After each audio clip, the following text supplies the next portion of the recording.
to pieces, turn their feet around. They will leave defeated. They will crumble at the sight of our legion. If you want the crown, then you've got to break them down.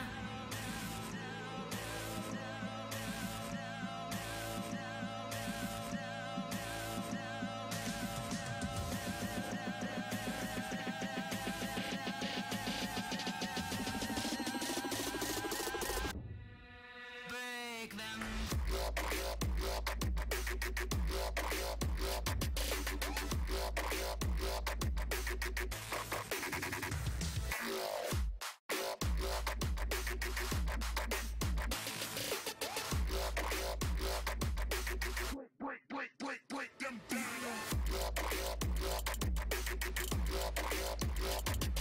All right, here we go. And music is off. Should I fan my microphone? Did my hang on? Apparently did my Alright. webcam crash? Yes. It appears that my webcam does not work. Okay, so Hedge, tell them who you are while I try and fix this. Well, hello, ladies and gentlemen, boys and girls. Welcome to the first episode of Let's Talk Esports, the future of competitive gaming. Originally, we were going to be talking about the next 6 months to a year of competitive gaming, so that's why I put the title on there. That's going to change every week, so... Right. Exactly. So, to start off with, I'm Hegemony, and joining me on either one of these sides would be Moving Target, M-Target, and a little bit about myself. I am a competitive gamer. I have played across... Oh, dude, I don't know. This is such a long... It's such a long story, man. Like, that is such a long story. I am transitioning currently from Smite into Heroes. That's about as simple as it's going to get. And, Yeah. Target, what about you? I'm sort of a competitive gamer. I'm more a caster, broadcaster, analyst, etc. Currently, I work for Smite Central, do most of the production work, but I do analysis. I'm also a caster for Reflex, which is an arena first-person shooter. I also have poked my nose into Heroes, and I'm pretty much, if you name it, I've probably looked at it at some point from a competitive analysis factor. So that's sort of our pedigrees. So that's who we are. What this is this is born from us yelling at each other about gaming and yelling at each other about what esports, the markets are and everything, and deciding, you know what, let's actually make this something instead of just doing it on TeamSpeak and getting laughed at by those who are probably in chat anyways. Not laughing making anyways. any money. I mean, So- what? Yeah, I mean, got to make that YouTube money as well. But anyways, so because both of us are most familiar with Smite, as far as that's where we're coming from, we're going to start here. So Smite, we're going to talk a little bit about what just happened, and then sort of the future of it. So Smite, SPL, Summer Split just finished, waiting on LAN. So what are your thoughts on, these 6 teams going to the summer finals? And if you want, we can talk about the teams as well. All right, so looking at the bracket for the SPL Summer Finals, July 24th through July 26th, courtesy of eSportspedia for Smite, I see that AFK has higher seeding than Cloud9, which means AFK won, right? Yes, hard. Okay, all right. Just don't tell Omega that.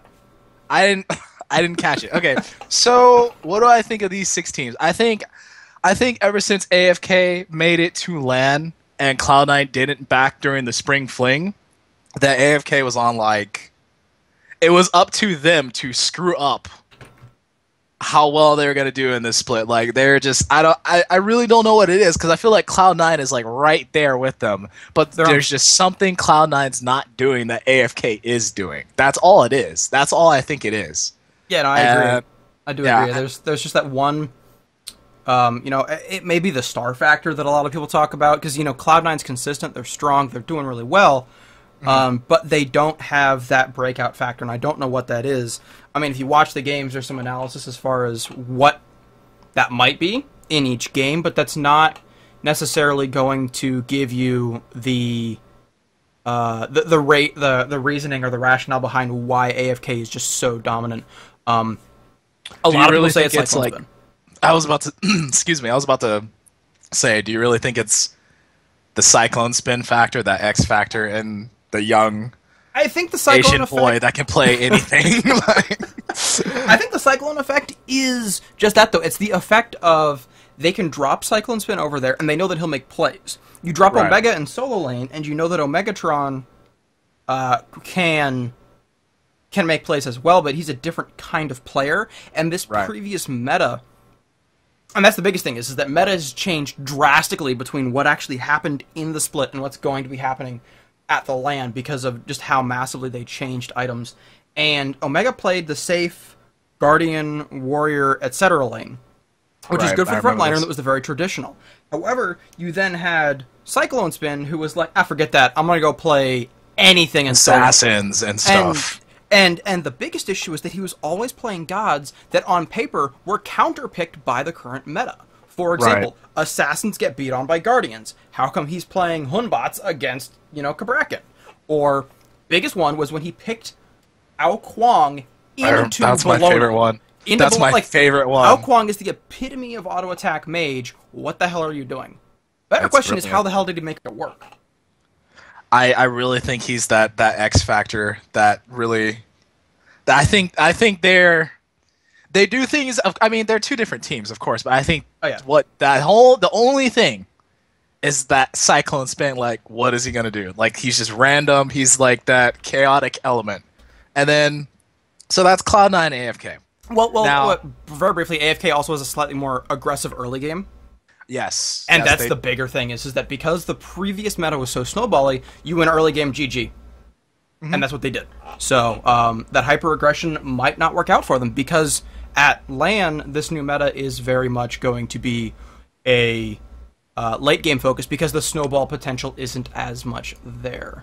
So, that's really interesting. I want to talk about how you think the meta has shifted since the patch, but I want to go briefly into the EU side, or I'm just going to get all of EU, Yep. and then I'm going to finish with TSM, and then we're going to talk about the meta.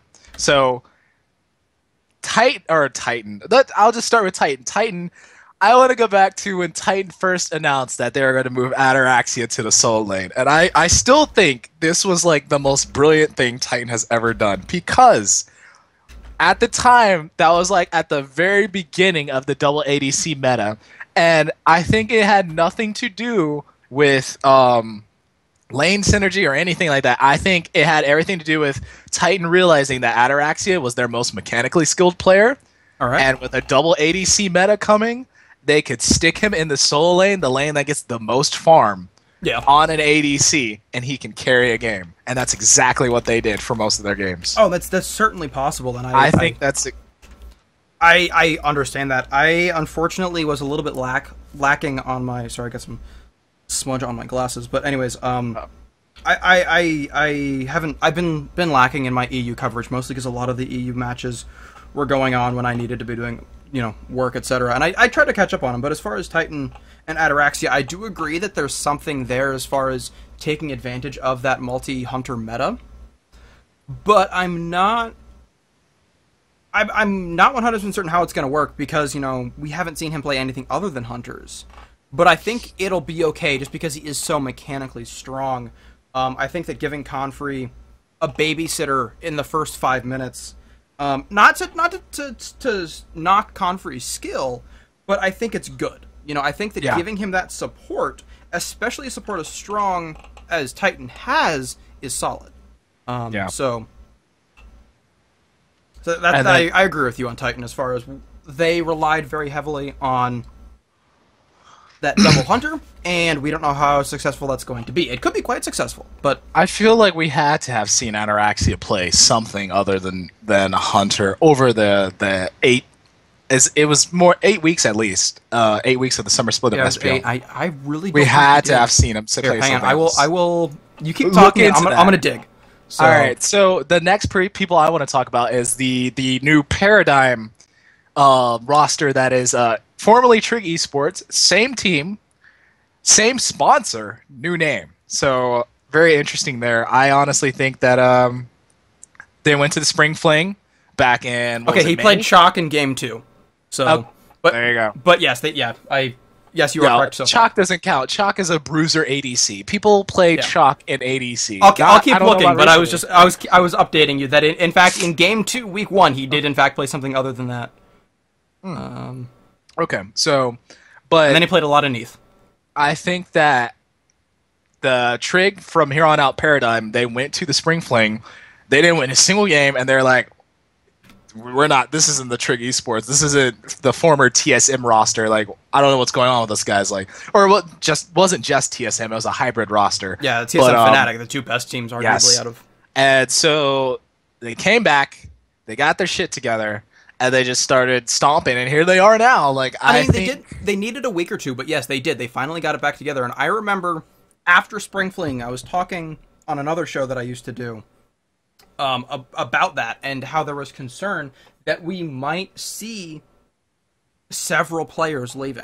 It wasn't just like, oh, 1 or 2 players underperformed. The entire 5-man roster was under threat at the time. So, but, you know, that was then. This is now. Paradigm's looking great. And I like the reasoning, too, because Paradigm was their own roster. You know, was their own organization. Simpstar was like, this is my team. I've got my marionettes. These are my puppets. I got all 5 of them. This is my organization. Basically, honestly. Trig is just a name. But the problem is that you had other organizations that were like, no, we don't want to sponsor Trig's team. And he's like, all right, I'm going to talk to XPeke. And he's like, yeah, we're Origin. We're sponsored by Trig. But we don't have those same roadblocks. And so he's like, all right, yo, Trig, you're going to be sitting, you know, big on our chest, but it's going to be right underneath our logo. Bye. Deuces. And a lot of people are not happy about that.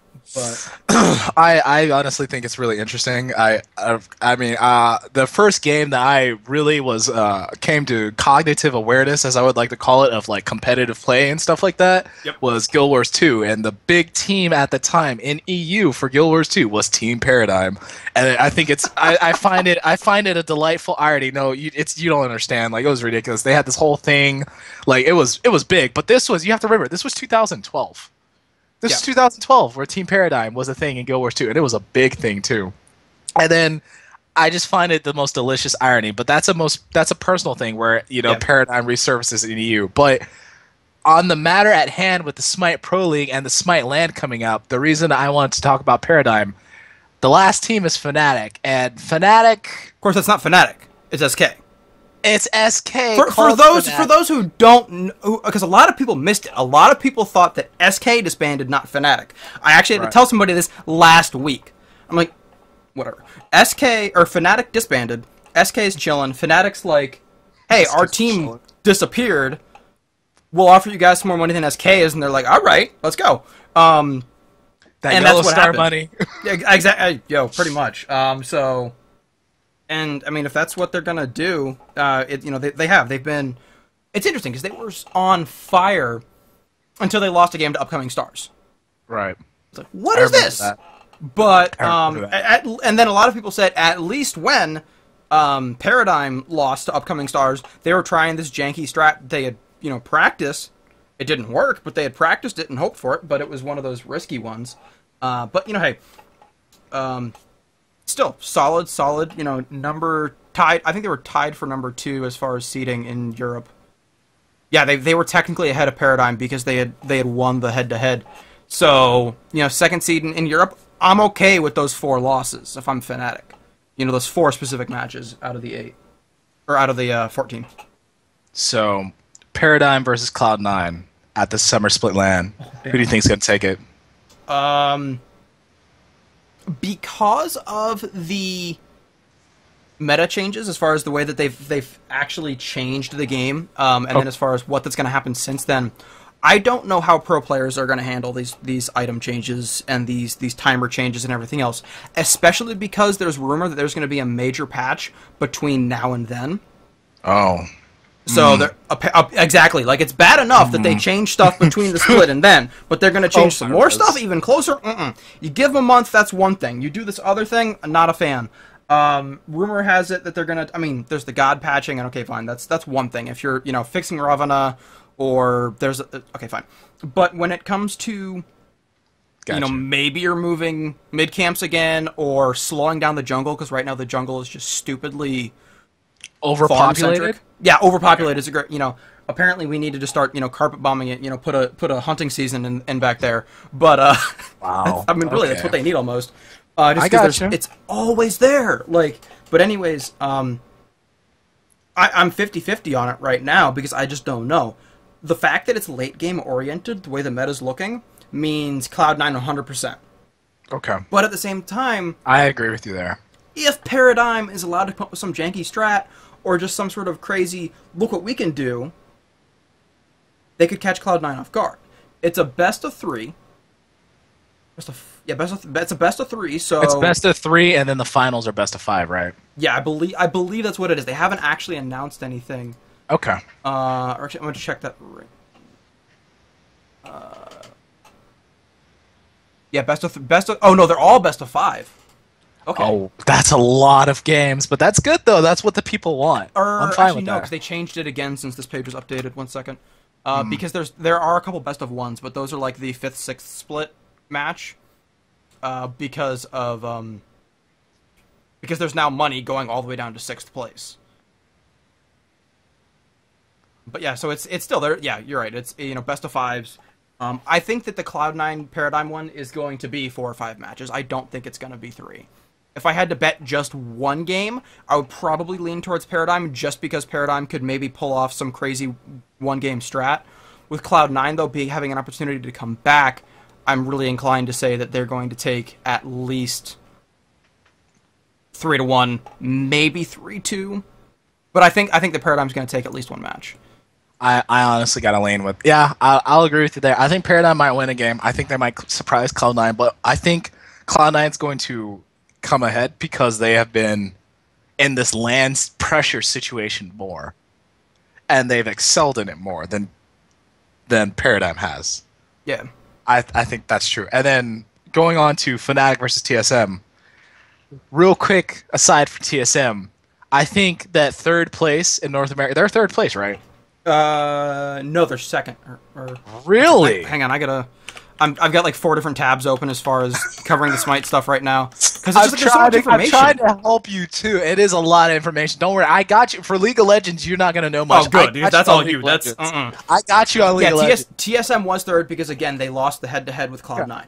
That's what I was thinking. That's what I was thinking, and you can kind of tell based on the bracket. So again, as they should be. I think TSM. I think they don't want to be 3rd, but I think given the climate of the North American scene in Smite, that 3rd place is a good spot for them. Oh yeah, I think it is. agree. I think they're not better than. I think they can sometimes be better than Cloud9. I think that they can take a game off AFK, but I think for damn sure they are better than every other team below them. Oh, totally, and that was a discussion that was had right after the split. As far as Denial and Eager were concerned, is Denial 4th. And Denial was beaten. Shing was abusing himself after they lost to TSM. You saw the VOD, right? Like, I saw that vlog. That was his first one. I was like, oh my god, yeah, Shing. but that was just it. Shing was abusing himself, and hey, chat, behave. Uh-oh. So, they have good intentions. So I'm not gonna do it just yet. But fight me. Anyways, but as far as they took 4th place. Who did they lose to? 1st, 2nd, and 3rd seed. Who did they beat? 5th, 6th, 7th, and 8th. What's wrong with that? Okay, sure, maybe in your last game against Denial or against TSM, you're like, oh shit, we lost this, I give up, I'm gonna throw it. That you should feel bad about. You need to fight to the end. It's something that's talked about more in games like Hearthstone, Magic, or Poker, where there's more RNG involved. But as long as there's a possibility to win a game, you should be trying. Obviously, in Hearthstone, it's because you could top deck Alexstrasza and woohoo, I'm back to Half-Life. But that's not really an option in You know what we forgot Smite. to add, actually? We actually forgot to add Hearthstone, but I am not well versed in Hearthstone, so. I'm not either, which is why we can glance it, but Alright, we'll cover that in a little bit. Please continue. anyways, so TSM, as far as their LAN possibilities, Fnatic's a LAN team. Yes. Other than their last the Lanimals, baby. Other than their last LAN, they are 100% LANables, and they are always on fire. That said, last LAN, EU got shut out. We'll have to see. Yes, they did. I really do think that Fnatic's going to beat TSM. This is going to be a 3-2 matchup, though. There's no question about that. TSM is going to take 2 games. Yeah. And that game that game 5 or one of those games that Fnatic wins is going to be ridiculously close. So it's going to be close, but I have to give it to Fnatic. All right. I'm all good with you disagreeing with me. I really don't know, man. I really think it could go either way. I think it could go 3-2 either way. I think the Lanimals could roar again, to use a metaphor, because I love metaphors. I think they could rear their ugly heads again. At the same time, I really think TSM could be what the WTF? We're better than this. Like what? Like why are we here fighting for that? That's great, but they haven't shown up all split. I'm not going to use the overused metaphor bullshit of their hearts aren't in the game, because that's just not true. That's not true. It's a matter of the competition rising yet again. That's all it is. Yeah. Like there is no I honestly don't even. It's not bullshit. That's a meme at this point to me. That's like it's just it's just a silver comp. They're Donzo, you know. Anyway, talk to me about the challenger scene. What happened Sunday? Oh, good like Lord. this Sunday whole, didn't happen. Okay, so like it didn't happen. It didn't happen. No, because Smite was down all day, so they're bumping it to this Saturday, which is crazy because that means that the Hitbox Invitational is going to get messed up. Ooh, who was playing in that? It is Yami versus Resist. No, I meant in the Hitbox Invitational. Oh, in the my bad. Hitbox is supposed to be the top 6 teams from SPL. So everybody that's not in relegations, which I find interesting. And then the top 2 teams from challengers. But that's not going to happen if you don't have your top 2 teams. That's really... So has there been an official announcement on, like, is one of them going to move their tournament? Is one of them going to take priority? What's happening? I don't know. The high-res official one has to take priority in my eyes. It has to. That said, I don't know what's going on. You know, this Hitbox thing... Yo, it is 7:32 on Wednesday. They need to tell people what's going on. Oh, I'm not disagreeing with you at all. I mean, I haven't seen any. Their high-res is still pushing the Hitbox thing, you know, which I disagree with because they've had a very comfortable home on Twitch. Okay, this is true. Twitch supported Smite game. Twitch supports a lot of Smite streamers. Yeah. Why are you leaving for Hitbox? Hitbox is, I mean, I get Hitbox is putting forth a $3,000 event. But the thing is that high-res, especially the way that they're pushing it, is a little bit too involved with this Hitbox Invitational. If high-res said, hey, this is going on, this is who they're inviting, here's a bit of information on it, that's cool too. But the way that they're pushing it has me concerned because Hitbox is a dying site. Yeah. You do not want to be putting your eggs in that basket. It's it's one thing if you're going to Azubu because Azubu's had this history of always having events there. Azubu fluctuates. I'm not saying it fluctuates, but it has the history of there being stuff there. Hell, even Ding It, which I'd never heard of until they approached Smite Central about doing some stuff over there. At least they, again, have this history, albeit brief, because they've were founded in February, but they have a history of running tournaments over there. Hitbox is 100% personal channel usage. I've never seen a tournament be advertised for Hitbox. So that's kind of a big deal. It is. That said, I think as far as Challenger Cup is concerned, you've got to take priority there because next weekend... Or I think it's next weekend. They're doing the relegation matches. So you mean this coming weekend or not weekend? Yeah, not like the 11th and 12th. But okay, all right. Sorry. 18th and 19th. I think I could be wrong on that because they haven't announced those numbers, but that would make sense because you run that for 2 weeks and then you run LAN to see who wins. Blah blah blah. Hurrah, we're done. Unless they're running relegations after the LAN, which is possible as well. Okay. In which case they're spreading things out, and this is going to be really dead time. And Smite does not need their competitive scene to be dead right now because this is the worst possible time for their scene to be dipping at all. So all right, we're gonna finish out Smite here with two last things. Number one, excuse me, is going to be the expansion towards console, and since this is of course the Let's Talk About Esports show, we're going to be talking about Eager branching off into Xbox One with their team, as well as 4 or 5 orgs that have picked up teams in the last week. Really? It's okay, crazy. so we're gonna talk about that. We're gonna talk about that. We're gonna talk about the event, events, whatever. How just basically like how does this Xbox esports scene fit around everything, and like how is it gonna look? And then we're also going to talk about very briefly the new game that Hi-Rez showed people, and like what does that mean for Smite? Because the track record has shown that when something like this happens for Hi-Rez, the clock starts ticking on the game that's existing. So let's start with what new orgs came into Xbox. Please tell me this, because I only saw. You don't have to tell me everyone. Just tell me like one or two. I like one or two. Let's see. There was Eager who went into Xbox. I remember Eager. Oh god, this is gonna. Because I think I favorited them, but I'm not 100% certain because it was looking through your favorites. Yeah, you're like Spiff. I'm almost like Spiff, yeah, but I mean that's just it. Is that's how you save everything? Is I favored, oh god, I have 7,000 favorites. I should probably go back and remove some of those. But anyways, like it's one of those things where, if there's an organization that's already involved in the Xbox in some way, they picked up a team. But a lot of those teams are teams that are picked up in name only. There's no money. It's 100% the prestige, basically. Not even prestige. It's the it's the Challenger Cup thing where hey, we've got an org. They've got some sponsorship stuff. Maybe it'll give us a discount or something like that. But that's it. There's. It's kind of like that's shitty, but it's better than nothing. But it's still shitty. And there's nothing in Xbox right now. So like you can't. You can't, hate them for it because, I mean, they're gambling as it is. Yeah. So. Okay. All right. Well, what about Paladins? I think it was you that told me the name, right? Yeah, it was you. It was you. Paladins. This tell the people more about Paladins. What is it to be? So first we saw, this was during the Spring Fling at Hi-Rez. The first thing we saw was Stu walking around with his little Periscope app, filming stuff, and he was being very careful not to show. I'm using massive air quotes here. Being very careful not to show footage of the game, which was bullshit. Right. He was obviously catching glimpses on purpose. And then they announced it and showed him a trailer for it.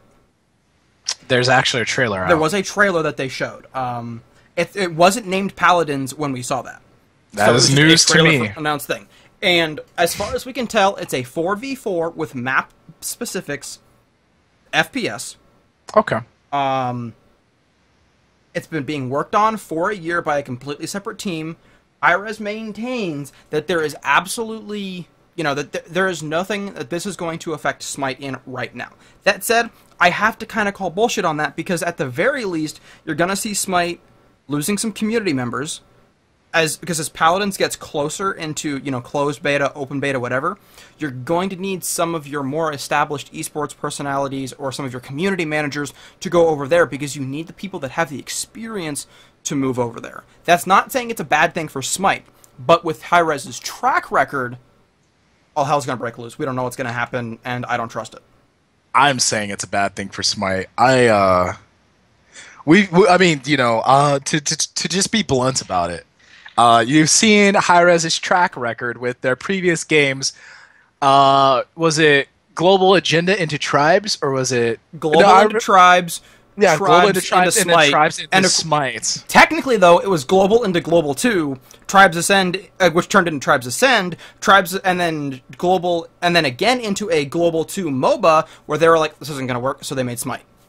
Yeah, so, again, you've seen Hi-Rez's track record with their games where, like, the game that is currently existing gets left to wither and die, essentially. And Smite has been their most successful game, so they're not going to completely cut off the limb. But it is the nature of companies, and I would say Hi-Rez is on the small to medium end in size in terms of company size. They were small. The fact that they've added 100. They've quintupled to exponentially grown in the last year alone. So it's possible that they're going to have the size now to handle it, but and we know that this is a tough subject for people who have been around Hi-Rez for a while, the Tribes Ascend fans, etc. And as much as Hi-Rez likes to say it hurt us too when we killed Tribes, or it hurt us too when we killed Global Agenda, more so with Tribes because a lot of people who joined Hi-Rez during Tribes Ascend are still working for them with this on Smite. And we get that it hurt them, but yeah, it's hard to trust but this has been going on for a year, it's okay, when the track record says otherwise. Now, that said, very interesting point that Bart made about a year ago when Smite was coming out.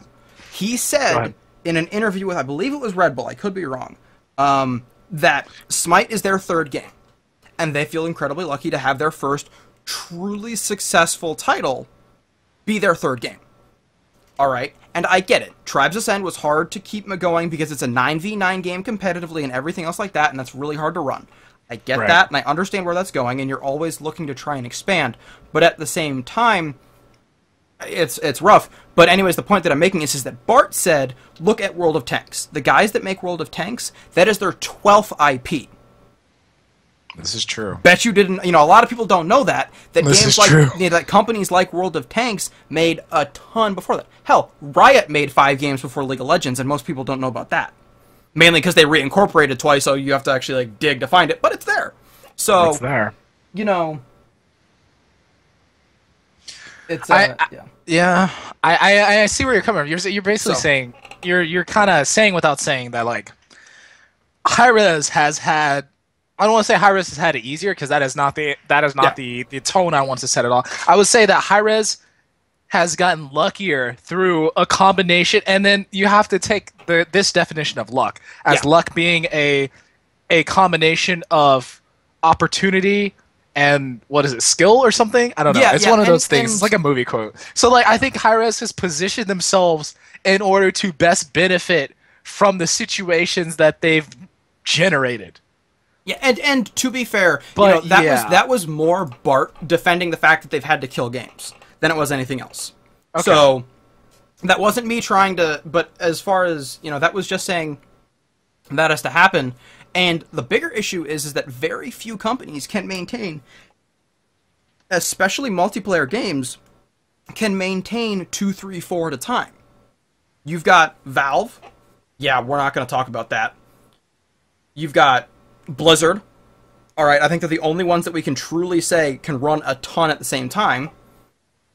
And you've got World of Tanks with World of Warships. Oh wait, that's the same game. So you can't, and World of Warships isn't even out yet. Those are the only 3 that I can think of off the top of my head that are truly multiplayer, or that have, these massive multiplayer bases where they keep things going. Sure, Valve is doing fine with Dota and Counter-Strike and TF2, but they killed Left 4 Dead, and they have half-killed TF2 twice. So, Left 4 Dead. Left 4 Dead servers are still up. But again, it's like Valve, and I'm not going to begrudge them for moving on. And just I've tried very hard not to begrudge other companies for, killing other games, because games do have life cycles. But at the same time, with Hi-Rez's track record where they kill games sometimes a little bit too early, you get the Tribes effect, pretty much, where you've got people who are still clinging to the last. I run into guys over in Dirty Bomb who will still go on and play Tribes on Tribe servers. Really? Yes, and it's they're as long as this server is still alive, Tribes is not dead yet. And it's guys, there's literally 2 servers left. What are you doing? But if they can make it work, go for it. All right. Well, so that's pretty much that on terms of Smite SPL. Then Hi-Rez, we'll call it. Hi-Rez is starting to be less about Smite and create their own universe, kind of like Blizzard, to a much lesser extent. Like Blizzard, dear God, they're over there. Yeah, anyway, we can talk about them whenever you want to, because we've got 3 of their games on our list. All right, so we're gonna branch very briefly into CS:GO, mostly because we don't necessarily keep up with it to the degree that we do with Smite, because both of us come from Smite. But I did happen to see the ESEA finals. It was the ESEA finals, wasn't it? Yeah, ESEA, ESL, because it was their Super League. ESEA, ESL. Cloud9 versus Fnatic. Cloud9 goes 1-3 with Fnatic. What are your thoughts? They did better than expected, significantly. Brutal. No, to be perfectly honest, There were problems with the way that it was run because there were best of ones that let teams through early on. Okay. And more importantly, though, it proved that there might still be hope for NA. Yes. NA had been written off. This was the first time since 2009. 2009, 6 years, that a Counter-Strike team from the United States has made it to the finals. Not one, made it to the finals of an international event.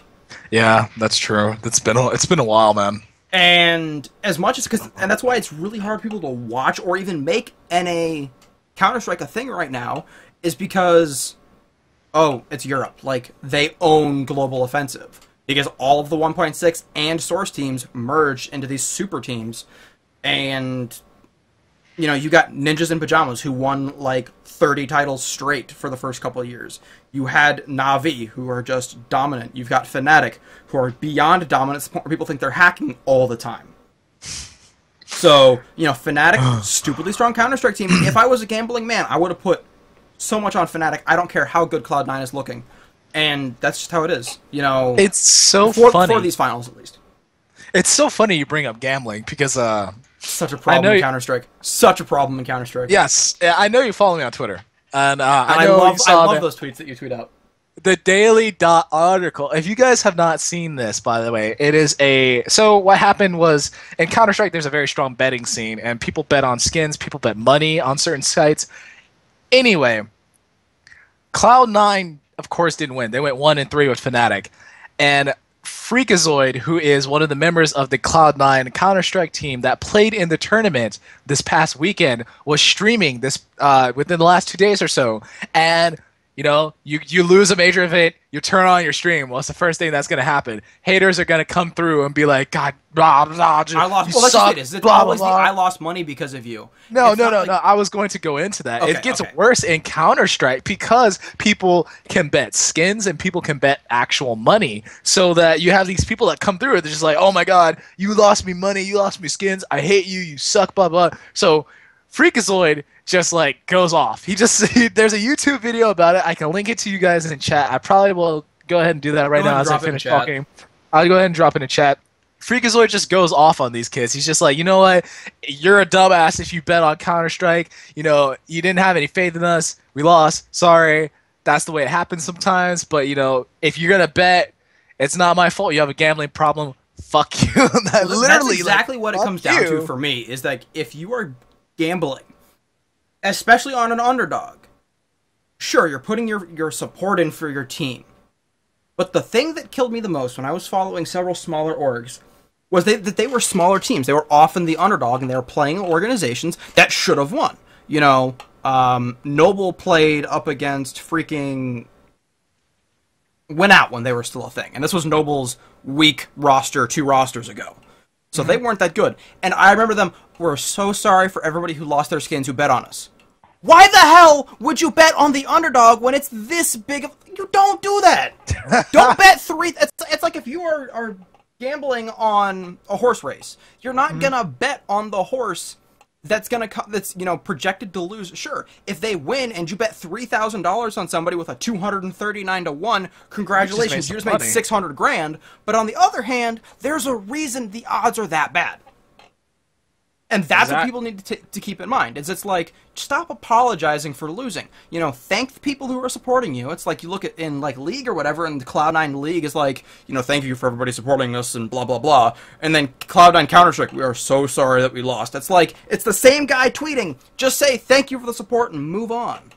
This betting problem is becoming exactly that. And exactly as somebody said in chat, Rosalina just said, if you bet against somebody who has an almost unbeatable track record, Fnatic has been on fire the last 12 months. Why would you bet against Fnatic? Is my question. I don't know. I don't understand. And you know, I don't get it. You know, I'm gonna take a quick aside here to think. I think it's really nice that we're actually at a stable point in gaming where you're able to bet through sites like Vulcan, Alpha Draft, and stuff like that. That's you know, shout out to our sponsors. Wink, wink. But hold on. What? I'm just kidding. Are they paying you? Is there something I need to know? I just think it's really cool that as an esports culture and as an internet culture, we're able to place bets on that stuff. But people got to calm down, man. Like people got to calm down. You're betting something. You know what's happening. Like you were putting it down under the assumption that if things don't go right, you're gonna lose it. All right, Well, and that's why I do like Alpha Draft Vulcan. Those sites where it's I'm gonna predict these and it's a game, more than the you go to CS:GO Lounge, you go to CS:GO Bets, whatever. All these ones where you're putting skins on the line, where it's literally one game.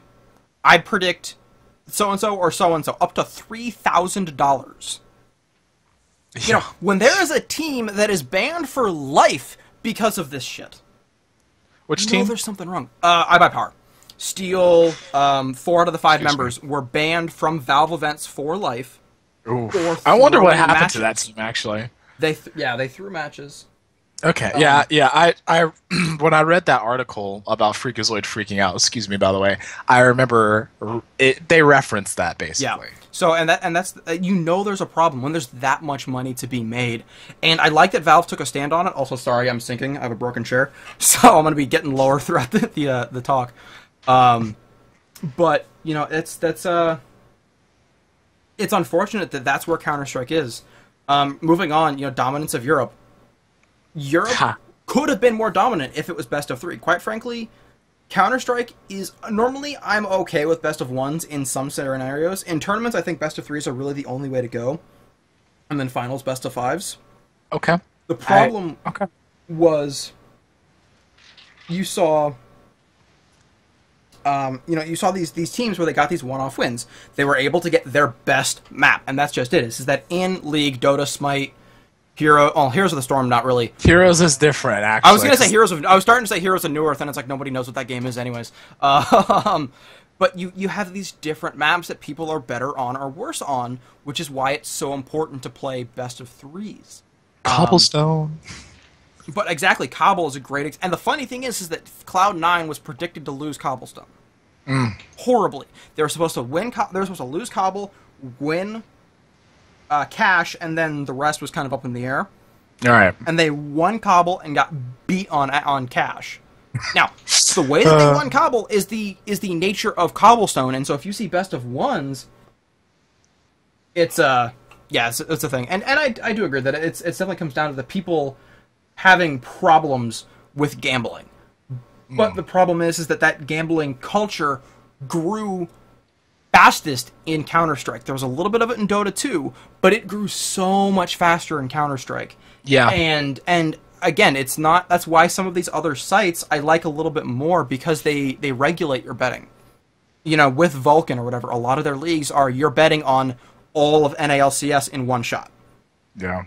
And so it fluctuates a little bit better.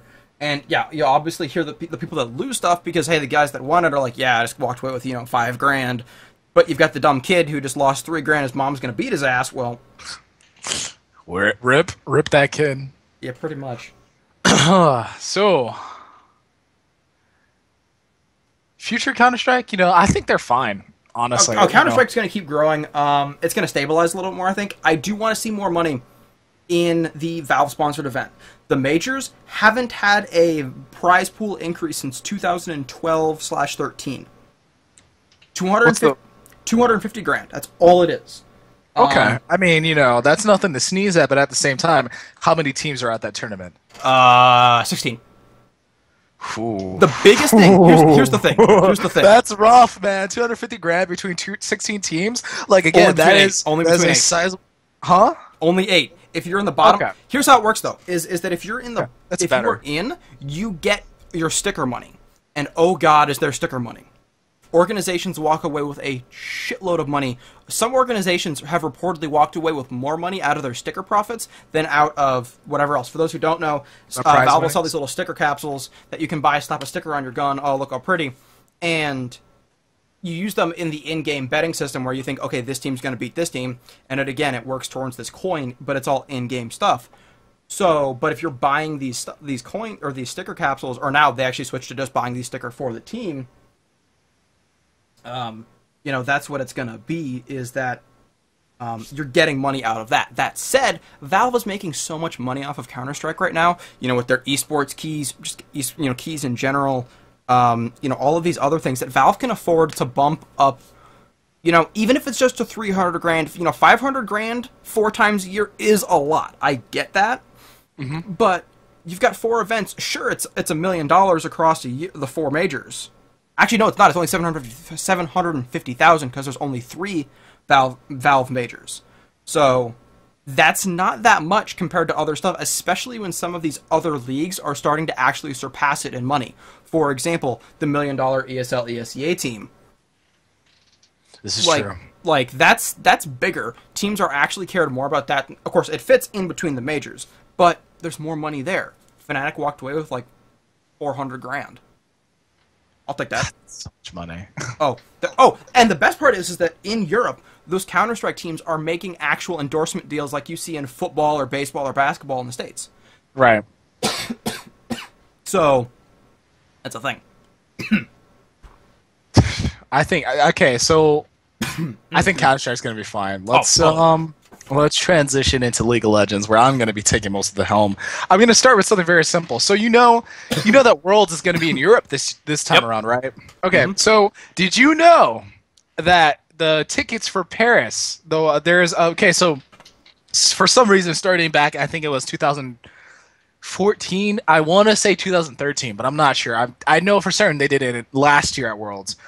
Instead of putting the Worlds at one location for all the stages, they do, we're going to do Group Stage 1 here. We're going to do Group Stage 2 here, Group Stage 3 here, Group Stage 4 here. We're going to do the semifinals here as I kill a bug, sorry guys. And then we're going to do the finals here. That's how League of Legends does it. Because apparently they have so much money that they can just travel everywhere across Europe. To be fair, part of that is to spread it. I know in Asia, the reason they did it the way that they did it was partially because you can't stuff that many teams into Korea. It doesn't work. There's just not enough space. But there's not. But also, just you spread it out because that way you appease the Chinese region, because China is a separate region from C and from Korea. You know, you've got SEA, you've got Korea, you've got Taiwan and everything else. I'm going to talk about this, actually. Keep going, though. But, so that's the point in Asia, was that way they could kind of split things up, you could do some of that hometown favorite stuff, and you can make a little bit more money off of it. I don't believe, when Riot says that they lose money on whatever, I disagree completely. They don't lose money on their esports stuff, they just make money elsewhere. So, but with that said, that's why they do it, and with the European one, it's similar to hosting World Cup, where you've got, soccer event here, football event, here, and it travels, and it works because that way you can, mitigate some traveling people, because say you're a Brit, and you can't afford to fly to Paris, but you live, or take the train or whatever, but you live, 30 minutes outside of London, congratulations, you can go to Wembley.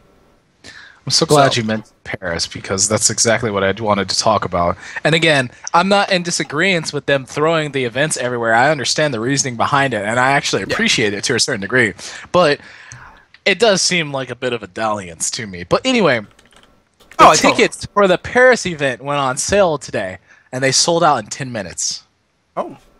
Yeah. They're just gone. I mean, I knew that NALCS tickets sold out for the finals at wherever in New York City, Madison Square. I think was it Madison Square. Yeah, it was Madison Square Garden for NALCS finals. Those sold out in like 12-24 hours. So, yeah, no, I was just referencing the fact that Riot has stated publicly that they lose money on LCS, which I believe is bullshit. But anyways. Pretty much. Yeah. Continue. So, Worlds is going to be in Europe this year. I want to say that the EU LCS finals, I want to say they're in Spain, but the spring finals were in Spain. I know that for a fact. I don't know where the summer finals are going to be. In North America, the summer finals for the LCS are going to be in Madison Square Garden. Stockholm, excellent. So the finals for the NALCS are going to be at the Madison Square Garden in New York. I really want to go to that. I should be graduating college within the month or so, so I really want to go do something like that. That would be awesome. But let's talk more about the EU scene, which is our next bullet mark in this. The EU scene for League of Legends.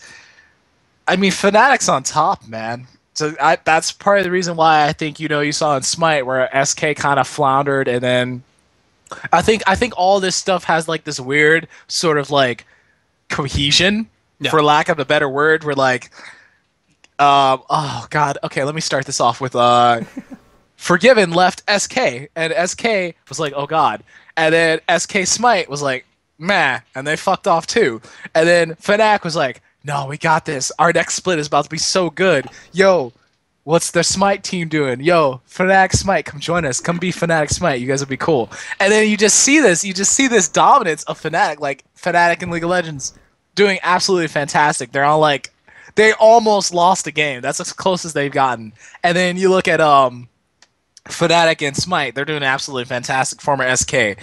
And who is number 2 in Europe? I have the standings pulled up here. Let me go ahead and check that right now. Fnatic, followed by H2K, followed by Origin, then Giants. Yes, H2K is good.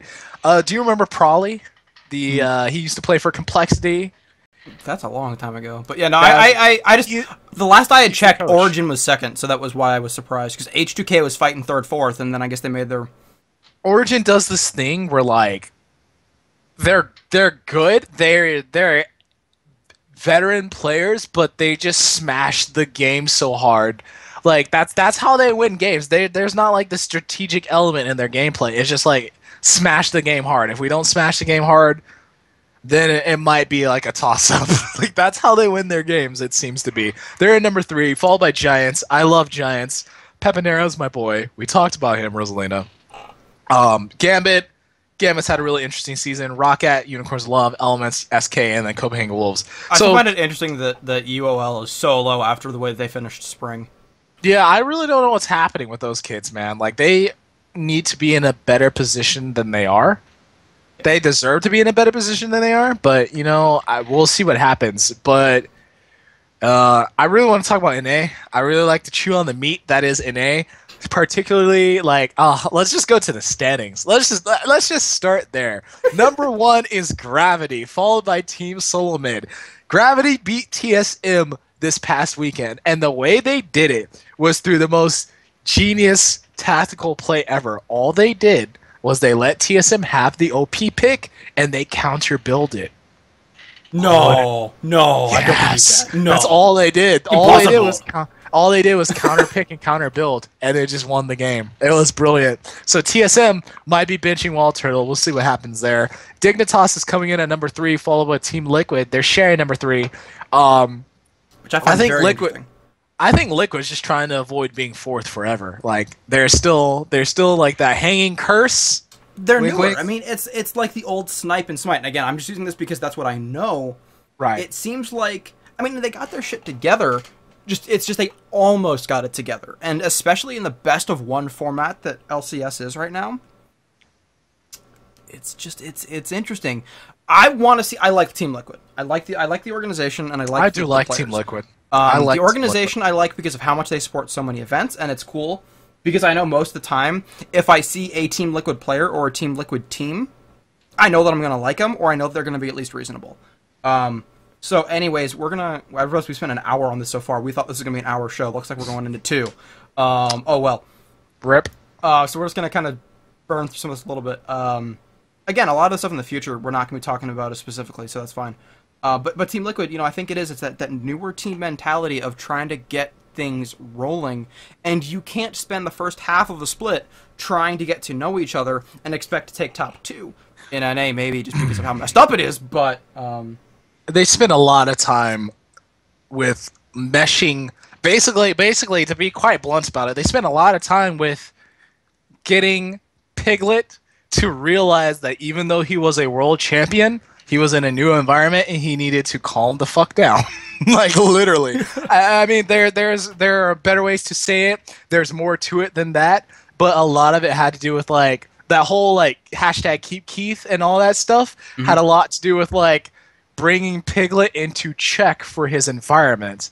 Because as you see, if you watch the Team Liquid Rebirth series that they do, sponsored by, which I'm going to say right here, I'm a strong advocate of, simply because the editing behind the series is absolutely fantastic. But if you watch that, you'll see a lot of the things, like the most recent episode, they talked about Piglet again. It was a Piglet-centric episode, and they talked about when he first came to North America, he had a very different idea of what they should be doing as a team, especially with like practice and stuff like that, than compared to the rest of his teammates. And I think that's where a lot of the problems with Team Liquid in the spring split came from. I mean, it's very obvious that they had problems with Piglet simply because they kept changing it back and forth between Keith, but there's more to it than meets the eye. And it's just really interesting how that's finally come to a head. It's finally starting to smooth out. Piglet's finally like, all right, I am good. My team is good. We can do this. And then you look across the table at CLG, and I cry. Because my boy Afromoo doesn't deserve this. He doesn't deserve this. Hai didn't die for this. Hai died for a lot of things, let's be honest. Okay, he's got enough deaths in game that he can die for everything.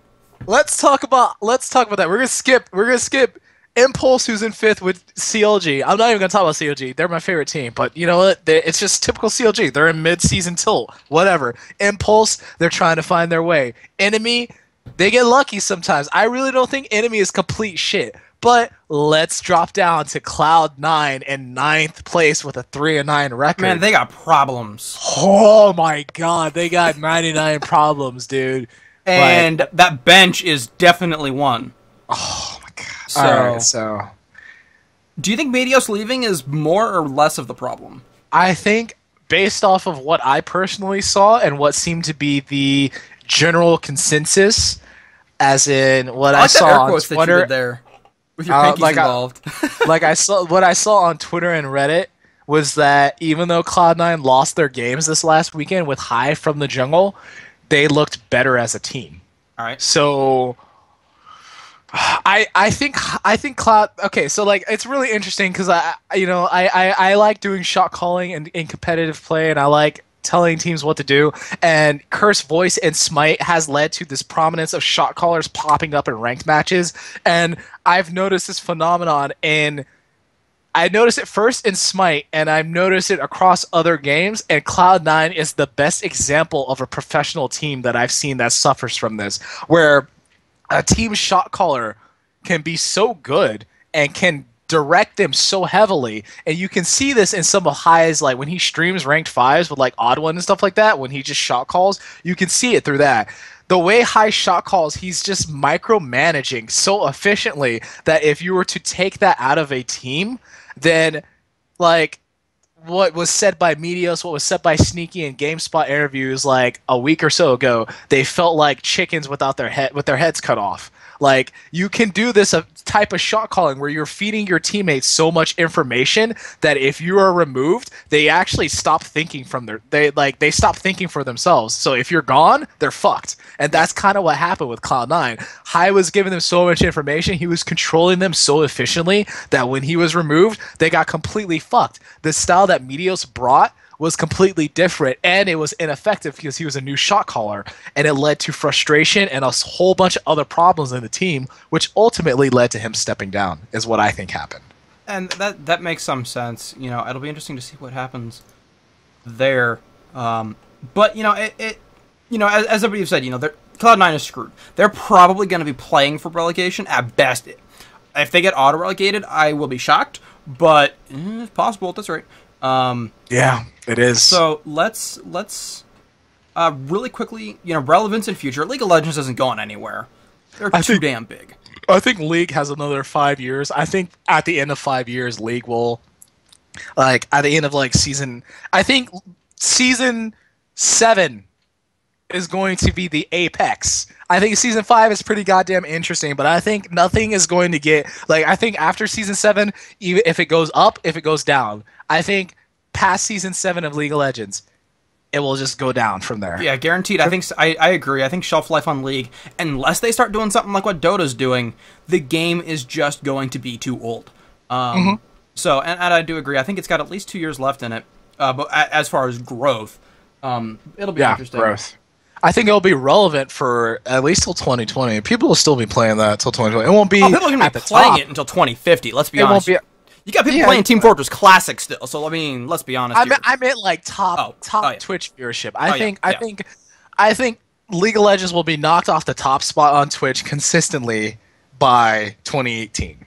Oh, I mean, Counter-Strike's already doing it competitively. Dude, Counter-Strike. The biggest thing with that is the fact that Counter-Strike has one place to watch it compared to League, where you can watch it on YouTube, Azubu, and Twitch, plus all of your other languages. Yeah, So, but there's that. again, but you see what I mean there. You can watch it across all those different places, but unless there's an event going on, and especially if there's an event going on, then League definitely always sits at the top. That's what I'm saying. Like day to day, like every 2 hours you check Twitch, like the game that'll be at the top will be a different game than League of Legends, and it will be League of Legends itself will be in number 2 or number 3 by 2017, 2018. Okay. Anyway, so moving on. Let's do the last MOBAs. So let's do Dota before we could move to Heroes, just because it's another current game. Dota 2 going on. Internationals coming up. Batshit crazy numbers of money. You know, they're over 15 million, and that's 15 million that's going into the prize pot. For those who don't know, that's 25% of how much money was raised. So that's some scary numbers that Valve is making right there. So sustainability, that model, kind of scary. That said, in the future, starting this year, we're going to start seeing these majors coming out, where there's going to be 3 majors plus the international for 4 Valve-run events every year for Dota 2.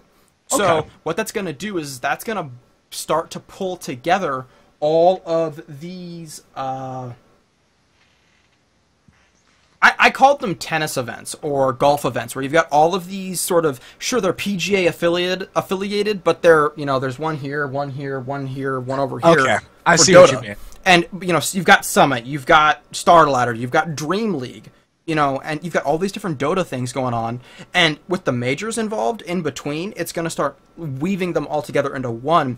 And I think that, especially coupled with this Source 2 engine modding and reinsertion that Valve is doing, where they're shifting Dota 2 over to a new engine, I think that's going to be good for the game. But at the same time, I said this previously when we've talked about the fact that I think that this is going to be the largest prize pool in comparison to everything else that Dota 2 will ever have. Next year, they might raise 20 mil, but I think that 20 million is going to be closer down to what other numbers are elsewhere in terms of overall prize pools. So you're saying that the prize pool Dota will have, the 15 million, will be the largest because it's furthest away from everybody else's at the time. And then next year they'll... Oh, go ahead. Yeah. So, and again, because the problem...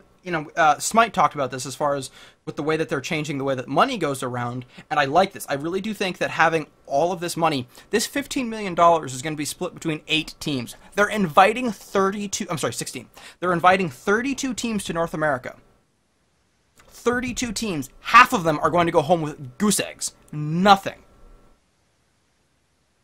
If you go home first place, you're going home with over $1 million per person, and that includes your coaches and your team's cut.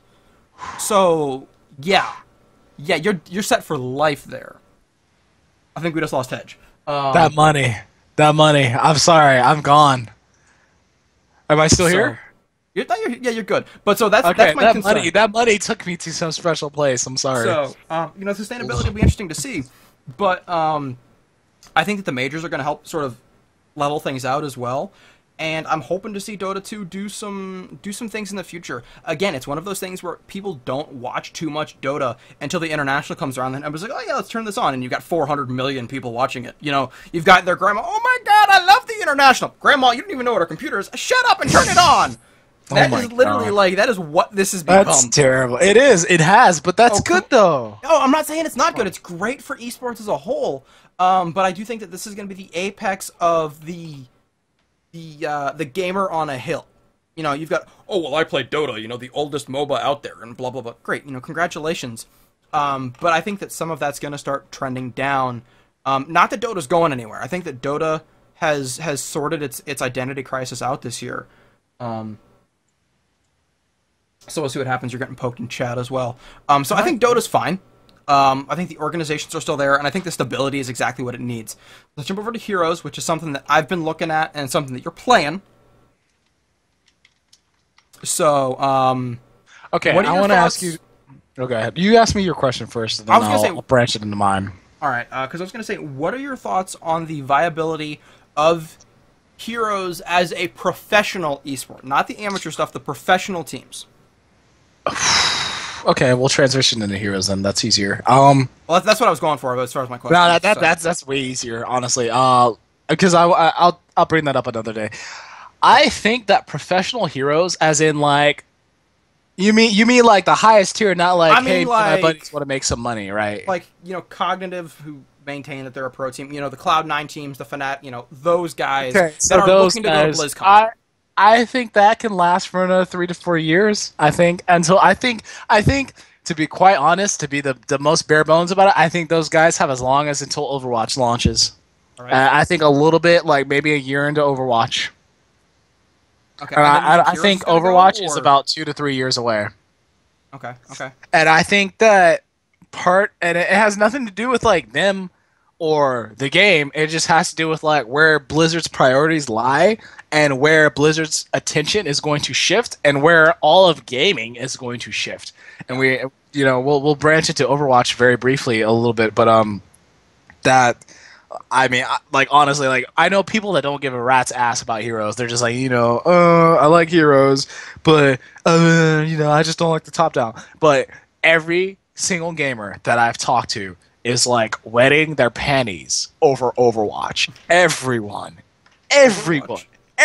wants to play Overwatch. Everyone wants to play this taps game. into the Western culture of enjoying shooters. As plain and simple, Western gaming evolved around the shooter. And we can talk about that another day. We can talk about the history of competitive gaming someday. We're talking about the games in the future. And Overwatch is tapping back into that. They're going, hey, y'all like MMOs, or y'all like MOBAs? We're going to take the idea of ability and class-based stuff. Also, thank you, Valve, for holding Dota. We're going to take Team Fortress back. So they're just kind of swap there. TF3 is going to be Overwatch, and they're going to go from there. I'm terrified because they're going to be charging $10-20 a character. Right now, I can almost guarantee that if they were to release it right now and say you have to pay $20 to get Tracer, they would have $1 billion in a week. That many people would want to play Tracer. It's true. They do. It's crazy, honestly. It's absolutely ridiculous. Like everyone I know wants to play this game, and I stand firmly by my hypothesis that Blizzard created. I don't want to say that. I think Blizzard took the TCG they announced with WoW like many years ago, turned it into Hearthstone. They did. And then they're using the money from Hearthstone and the money they're generating from Heroes of the Storm, and they're pouring all of that shit into Overwatch. And they're going to make Overwatch like because they're making so much money off of Hearthstone that they never expected to. But Heroes, my biggest thing is somebody called it once the Smash Brothers of MOBAs, and I agree. You get the different maps. It's a little bit easier to get into. It's complex as hell, but it's always going to be that game. I mean, it's Blizzard, so it's going to be a big deal. I think it's the next logical MOBA step. Go on. Yeah, that's also what it is. You look at fighting games, okay, back and forth, punching each other, and then Nintendo's like, yo, let's do this shit, have some fun. And, launch each other off of the map, because that makes more sense than, oh, he lost all of his health.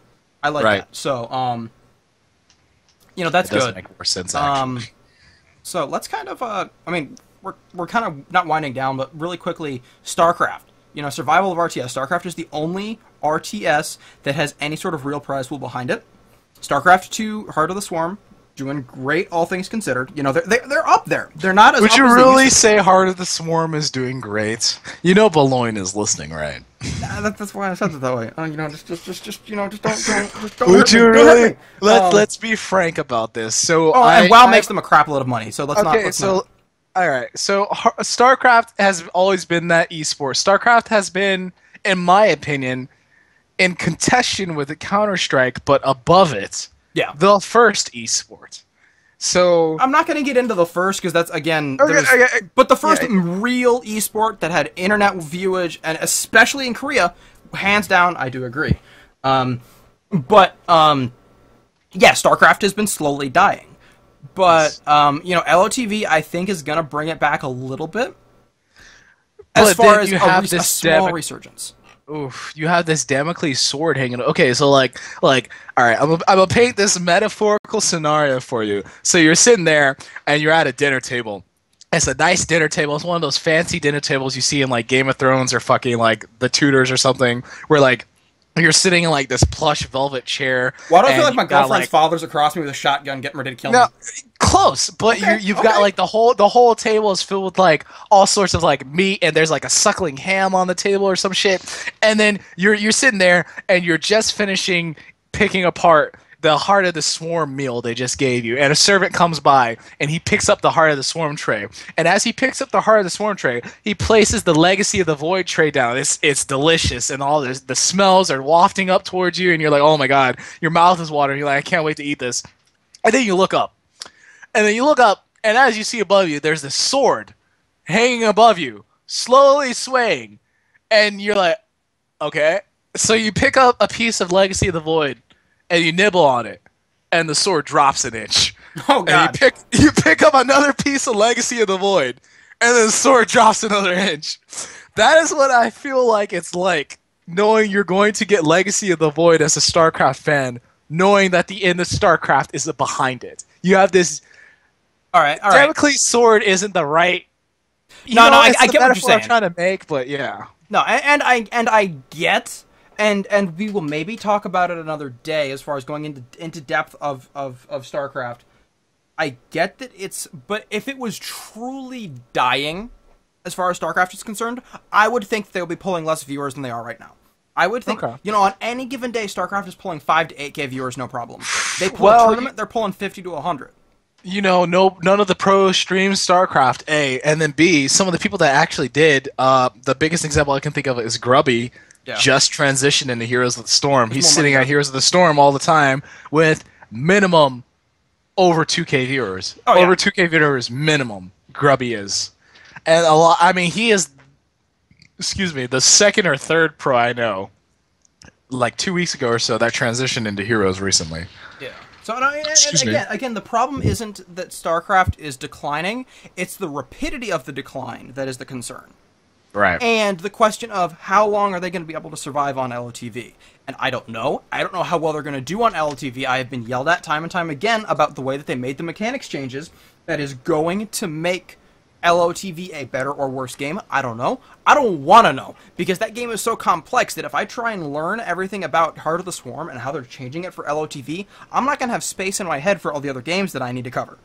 So, I think that StarCraft 2 is not in the worst possible place. They've still got money. Blizzard knows they can't drop it off a cliff just yet, but at the same time, they did cut that line of StarCraft 2 is the end. There is not going to be an SC3. Apparently, they are related to Gaben at least a little bit. So, I don't know. It's going to be. I think it's really interesting to see like one of the biggest, longest running premier eSports to be like, all right, you're not on a clock anymore, but we're not doing anything else. You know what I mean? Yeah, no, it's going to be interesting to see what happens there. We're going to try and wrap up pretty quickly here, so we're not too far over our original time. Gigantic, alright, game looks interesting, looks like fun, it's that hybrid brawler with MOBA, alright, I'll give it a shot. Problem is that A, crossplay, you will be able to play, if you're on console, you can play with PC players, vice versa. B, saturated market. It's coming out on the same timeline that Overwatch is. You're screwed. Third of all, you're fighting Smite. Smite's got a head start on it. So, sure, it might be interesting, it might be great, but crossplay I am never for. I'm never for Xbox players playing against PC players and vice versa. And it's a saturated market, and it's a smaller company. I think it's going to be really interesting to see how that pans out, because from what I've seen from Gigantic, I think it's really interesting that you considered Smite to be competition for them. I think that they're pulling from the same market. I see where you're coming from, and I would agree to it. I agree to a little bit. I do. I think that Gigantic and Overwatch and Hi-Rez's new game that's trying to do Paladins, I think we're starting to see this transition with Overwatch into the class-based shooter again. Yeah. Which makes me so happy.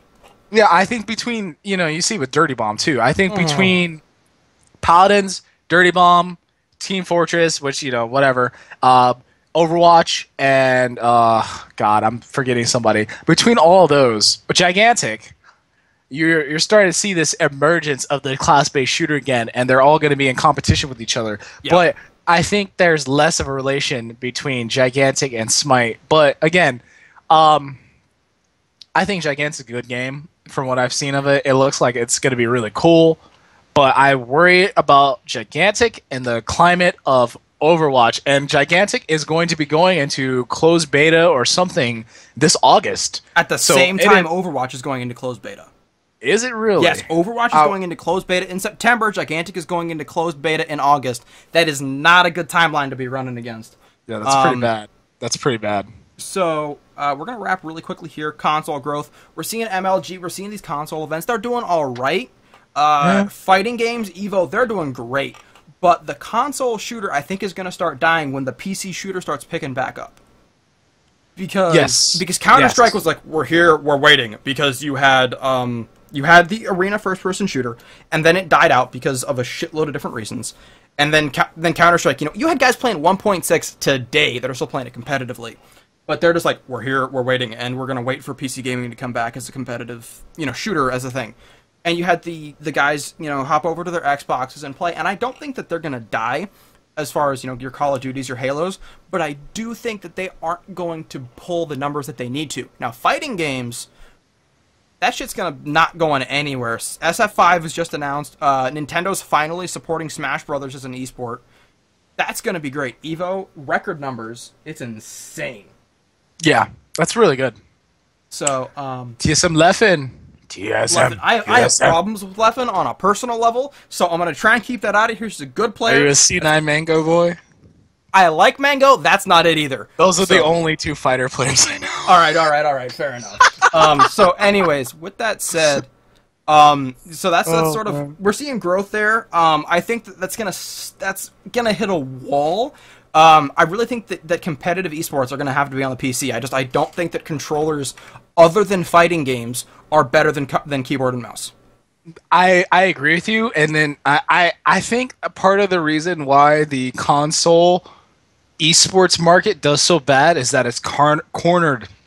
By MLG. Yeah. And every time I watch something, it's like, like UMG Dallas. I'm like, I don't even know what the fuck UMG Dallas is, but I'm gonna watch it because I like watching esports, Yeah. And then I see these meathead Counter-Strike kids that are like wearing tank tops that are swole, whatever. That's fine. You guys work out. You guys play Counter-Strike. Okay, there's a very interesting dichotomy between like first-person shooter players and everybody else. Yeah, it really is. First-person shooter players are always jacked as fuck. But anyway, you see these kids playing, and you're just like, all right, this is esports. This is happening in front of my eyeballs. This is really cool. Yep.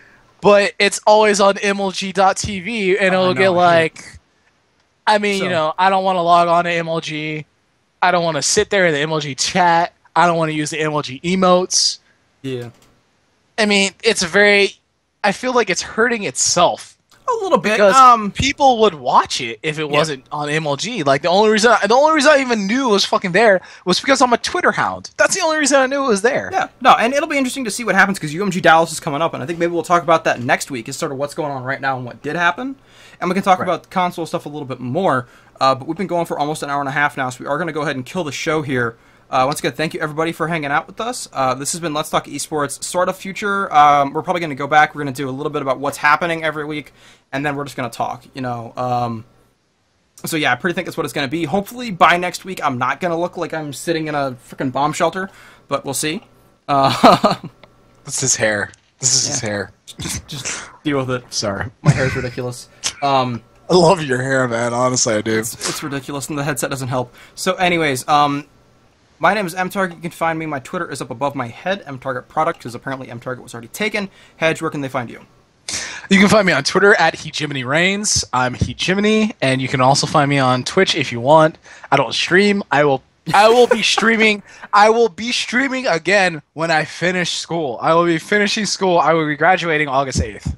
So then, sometime within August and September, I will acquire a PC that will bring 720p pleasure to your eyeballs, and then we'll go from there. All right. So once again, thank you everybody for tuning in. We do appreciate it. If you want to stick around, I'm going to be gaming. Not quite sure what just yet. I'll be back in about 5 minutes, so I'm going to throw it over to some music for a little bit. Thank you all for tuning in. This has been episode 1 of Let's Talk Esports, a show that we decided to start and work on as it went instead of making it perfect before we went live. Hence, everything that you see on your screen is probably going to change at some point. It's super rustic, like an Italian pasta made by your grandma. That's one way to put it. So once again, thank you very much, everybody. Have a wonderful evening, and we will see you all next week. See ya. Thanks for watching.